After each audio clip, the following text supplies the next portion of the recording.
देखिए, ये बड़ी बदकिस्मती है कि भाजपा ने आज नहीं, अगर आप भाजपा का देखोगे तो भाजपा ने हमेशा देश की सेना का अपमान किया है। और उन्होंने हमेशा जो भी ये जंग है, जंग को सिर्फ उन्होंने इलेक्शन के लिए हमेशा इस्तेमाल किया। अगर आप देखेंगे कि मध्य प्रदेश के एक मंत्री ने, जो हमारी देश की बेटी, जिसने हमारा देश का सीना चौड़ा किया और जिसने पाकिस्तान में घुसकर हमला किया, कर्नल सोफिया कुरैशी, उसके लिए उन्होंने कहा था कि ये आतंकवादियों की बहन है। और उसके बाद अगर आप देखेंगे, हरियाणा के किसी मंत्री ने ये भी कहा था कि देश की सेना मोदी जी के चरणों में झुकी हुई है। और आज अगर एक विधायक इस तरह की भाषा का इस्तेमाल करते हैं कि हमारे एयरफोर्स के जवान जो थे वो सोए हुए थे, और जो हुआ ये ऑपरेशन सिंदूर में सब ने देखा कि ये सोए हुए थे, इनकी नालायकी है। अगर ये इस तरीके से करेंगे ये हम कभी बर्दाश्त नहीं करेंगे। इन्होंने हमेशा देश की सेनाओं का अपमान किया। मैं आज उनसे पूछना चाहता हूं कि जो वो यात्राएं करते थे, उनका असली चेहरा तो ये है। आज अगर जिन्होंने भी जिस मंत्री ने कर्नल सोफिया कुरैशी के ख़िलाफ़ टिप्पणी की थी, क्या उसके ख़िलाफ़ कोई कार्रवाई हुई? भाजपा कभी भी कार्रवाई नहीं करेगी। ये मानसिकता दोहराती है। अगर आज एक एमएलए ने, आरएस पठानिया ने ये बयान दिया है, तो ये दुर्भाग्यपूर्ण है। और ये फ़ौज का मनोबल गिराने के लिए इन्होंने इस तरीके का बयान दिया। हम इसकी कड़ी शब्दों में निंदा करते हैं। ये हमेशा कोई भी इन्हें जो ये सर्जिकल स्ट्राइक हुई, जो भी ये हुआ, इसमें मोदी जी को ये आगे रखना चाहते हैं। ये श्रेय जो है मोदी जी को देना चाहते हैं, ना कि सेना को श्रेय देना चाहते हैं। ये बड़ा दुर्भाग्यपूर्ण है।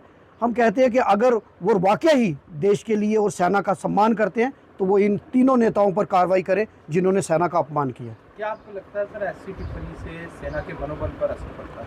बिल्कुल। देखिए, हमारी सेना ने अपनी जान कुर्बान की, शहादत दी और देश की रक्षा की। सेनाएं देश पर डटी रहती हैं, तभी हम लोग आराम से सोते हैं। और इस तरीके की टिप्पणी, एक तरफ तो वो यात्रा निकालते हैं, वो यात्रा सिर्फ देश की सेना का मनोबल बढ़ाने के लिए नहीं, बल्कि सियासी फ़ायदा लेने के लिए वो इस तरीके की यात्राएं निकालते हैं। और दूसरी तरफ उनके विधायक, उनके ज़िम्मेदार लोग वो सेना का अपमान करते हैं। वो कहते हैं देश सबसे बड़ा है, हमें अपनी भारतीय सेना पर गर्व है, हमें अपनी एयरफोर्स पे गर्व है, हमें अपनी नेवी पे गर्व है। और सेना की वजह से ही ये ऑपरेशन सिंदूर जो है ये कामयाब हुआ।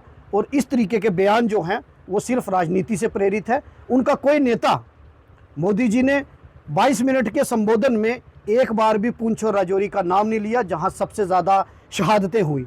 उन्होंने आज राहुल गांधी जी की विज़िट के बाद पुंछ की, आज होम मिनिस्टर जी पुंछ पहुंचे हैं। ये दर्शाता है कि वो कितने संजीदा हैं देश को लेकर, वो कितने देश के लिए कितने समर्पित है, कितने वो लोगों के लिए समर्पित है। उनको सिर्फ चुनावी सभाएं करनी है, वो हमेशा इलेक्शन मोड में रहते हैं। और ये भी वो सेना का जो है वो राजनीतिकरण वो करते हैं। इसलिए हम इसकी निंदा करते हैं और हम कहते हैं कि इस पर कार्रवाई होनी चाहिए।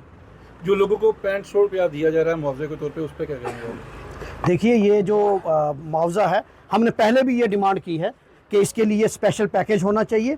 अगर ये जिस तरीके से इतना नुकसान हुआ है, और हमारे अध्यक्ष तारिक हमीद कर्रा साहब ने भी जब विज़िट किया उन्होंने, तो कांग्रेस पार्टी ने ये डिमांड की कि प्राइम मिनिस्टर की तरफ से एक स्पेशल पैकेज होना चाहिए, ताकि इन लोगों का पूरा नुकसान हो। क्योंकि बॉर्डर पे कभी भी छोटी सी भी शेलिंग होती है तो इन लोगों को नुकसान होता है। अगर हमने देखा कि इस शेलिंग में बहुत नुकसान हुआ, ये 6500 रुपया तो मजाक है।